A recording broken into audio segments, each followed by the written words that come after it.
What's going on, everybody? This is just another critic. Regular season is over, and this week we're heading into the conference championships. Before I go ahead and talk about the two matchups I'm going to be covering, because three out of the five I really think should have no problem coming out with the win. We'll talk about that here in a moment. But just going to go ahead and review last week's predictions. I went over the OU West Virginia game. I actually had West Virginia winning that game 51-45. Obviously, Oklahoma beat them out by 3. And the funny thing is that Oklahoma defense, worst defense in the nation, is actually responsible for that win with 2 turnovers, which turned into touchdowns. Moving along, the Washington versus Washington State game, I had the Huskies beating Washington State 27-24. Washington did go ahead and beat them in a similar fashion. And then we covered the Auburn Alabama game, and Bama covered. Final score I had was 48-17. Obviously, Bama went ahead and won that game. And then the last game was the Michigan versus Ohio State game, which in where I had Ohio State winning 31-20. I did see Ohio State winning, but not in the fashion that they won. So, out of the 4 games covered, got 4 out of 3 out of 4 correct. But moving into this week, obviously it's conference championship week. I think the Ohio State Northwestern game, Ohio State should have no issue beating Northwestern. I think Northwestern has the possibility of making it a close game, but Ohio State just on paper purely just out talents them, outstars them, recruits wise, obviously. And then we've got Clemson taking on Pitt. Clemson should be able to walk through Pitt, and Utah versus Washington. That game really has zero implications other than they're kind of just playing for a bowl game. So, other than that, which means the 2 games that I'm going to be covering today. First, Alabama taking on Georgia. And really, we're starting here with the biggest matchup of the weekend, rematch of the national championship of last year. And this is the SEC championship game, baby. It's really pretty much decided who wins the national championship or who's in the college football playoff throughout the past, 4 or 5 years since the playoffs have been around. Statistically, these teams are pretty much identical. Both balanced on offense, got great run game. Both have, great quarterbacks. And defensively, both have had pretty good seasons. Now, when it comes down to the running backs, I would have to give, Georgia a slight edge over Alabama with Holyfield and DeAndre Swift. Not saying that Alabama's running backs aren't great. Obviously, they're phenomenal 5-star players, and they're going to go to the NFL. But I just think that Holyfield and DeAndre Swift, they're just a little bit more dynamic. And Georgia, man, they always have solid running backs in their stable. So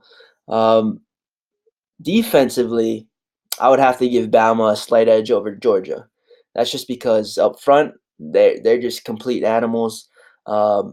Even after they send guys to the draft, they just know how to bring and develop players up front who continue to go to the draft. And I think they've got a few guys up front this year that are probably going to head to the draft as well.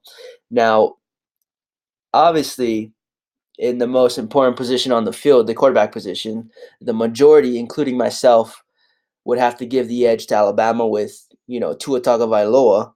He's already got a national championship under his belt, and he's got 12 games under his belt this year. So he's coming in with a lot more confidence. He's more cool, calm, collective, even though he was since his first real game time minutes in that national championship game. But man, if Georgia has any chance at winning this game, obviously it's going to start at the line of scrimmage. And more specifically, they're going to have really good success on the ground. And what I mean by that is ultimately they're going to have control of the clock.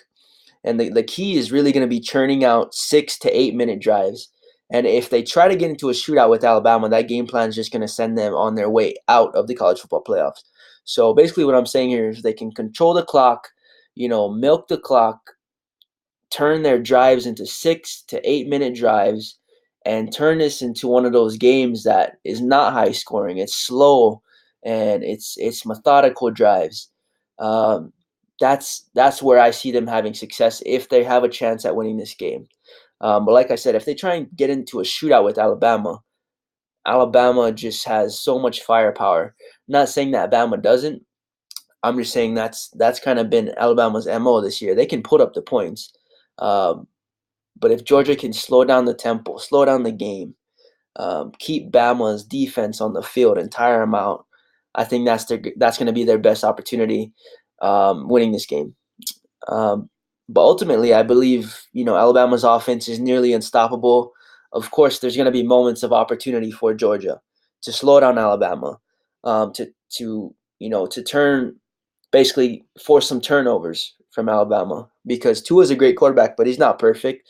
We've seen that. Um, he's going to try and force some balls in there, and that's where Georgia's got to step up and either try and make a play or force something, or if he doesn't make those mistakes, force him to try and make something happen that he's not typically doing. Um, but really, in my opinion, I believe Alabama's faced the best secondary in that game versus LSU, and one of the best pass rushes already when they played Mississippi State. So really, that they should be ready for just about anything Georgia throws at them. Ultimately, my final score, I have Alabama winning this game 38-24. Once again, Alabama wins 38-24. The second matchup that I want to talk about is the OU Texas game. Oklahoma, Boomer Sooner, taking on UT Longhorns, Texas. And what can I really say that we don't already know about these two teams? Oklahoma, elite high-powered offense, dual threat quarterback in Kyler Murray, with big play guys at the skilled positions.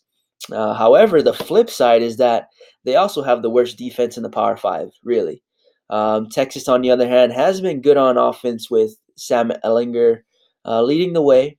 He's a pretty dynamic quarterback. He's kind of a power quarterback in a way. They drop a lot of plays for him to run the ball, and with some help from the defense in the first matchup, they're allowing around 25 points per game, which is pretty decent for a Big 12 team. But truthfully, you don't need to have a potent offense against this Oklahoma defense. You don't need to have, the crazy athletes, guys at skilled positions. Look at Kansas, for instance, who freaking hung 40 on Oklahoma. And many people think that Oklahoma is going to avenge their loss versus Texas. But man, I don't know. My gut's telling me I just don't see that happening. I think Texas, they put together a solid game plan for Oklahoma in the first one, and they would have won by, around 2-3 touchdowns if they didn't give up those late scores.